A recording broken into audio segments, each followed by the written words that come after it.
Welcome, grade 12 students and families. This short presentation is all about finding money for post-secondary, so college, university, and apprenticeships via scholarships. There's lots to know about scholarships. Hopefully you've been following the grade 12 blog. So the resource that I'm going to share is on the Huntsville High School website. On the guidance section of the website, scroll right down to the quick links, and it's called HHS Post-Secondary Funding.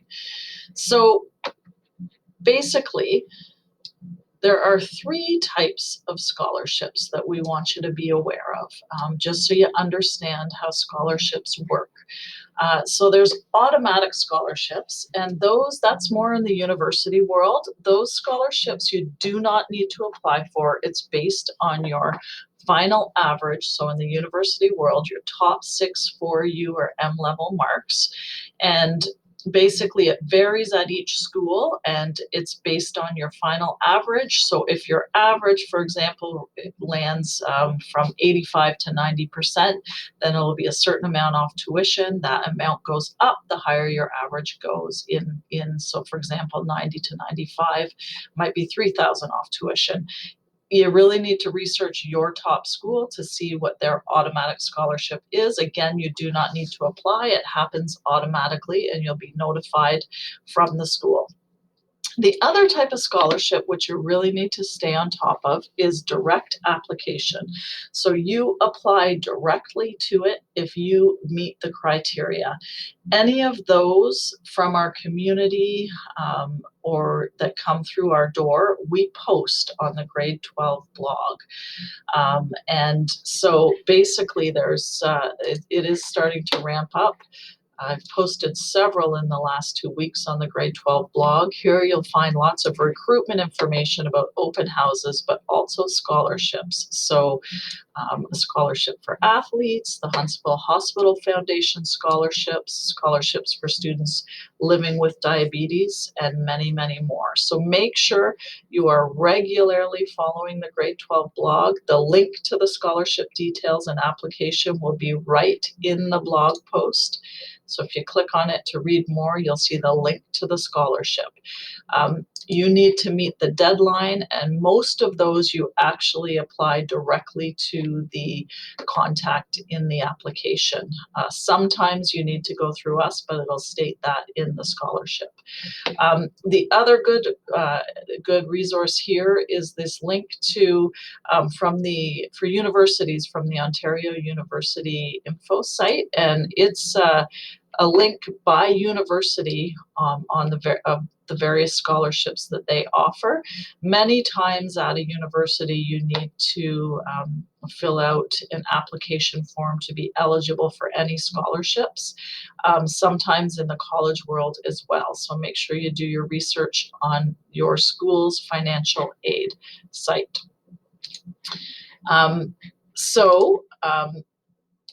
The other type of scholarship is student nominated. So these are members of our community. There's lots of them that donate money for students pursuing post-secondary, lots of stuff for students pursuing apprenticeships or in specialist high skills majors programs.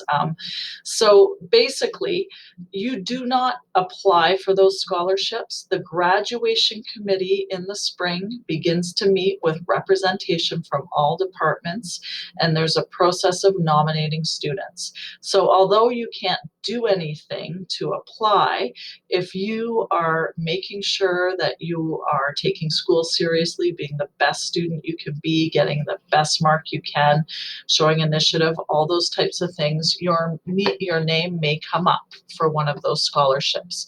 So below in the document, if you scroll down, here's a list of the typical direct application scholarships that happen, and usually the month that they come out. There's a couple pages of those all the way till June. You can see that the spring gets busy, starting in February, March, April. There's lots that happen. And then beyond that, this is there's several pages of the committee nominated scholarship. So it's just helpful for you to know the possibilities out there for you to fund either your apprenticeship, your university, or your college education. So take a look at those.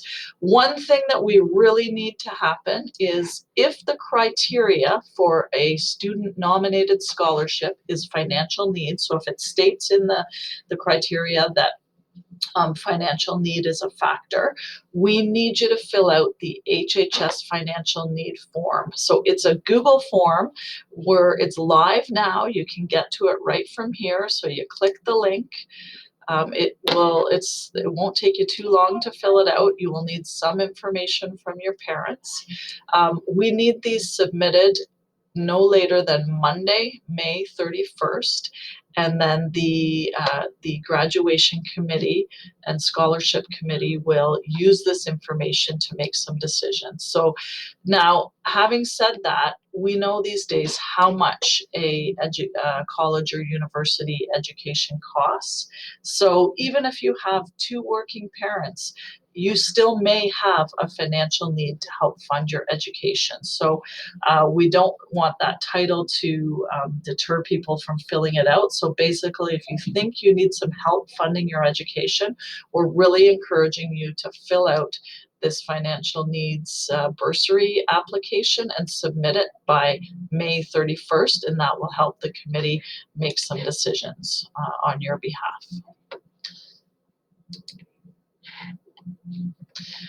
Please check the grade 12 blog regularly. The other important resource we have for graduates this year is a grad page. We've sent notice of this, so hopefully everybody knows this already, but it's right on the Huntsville High School homepage, graduation June 2021.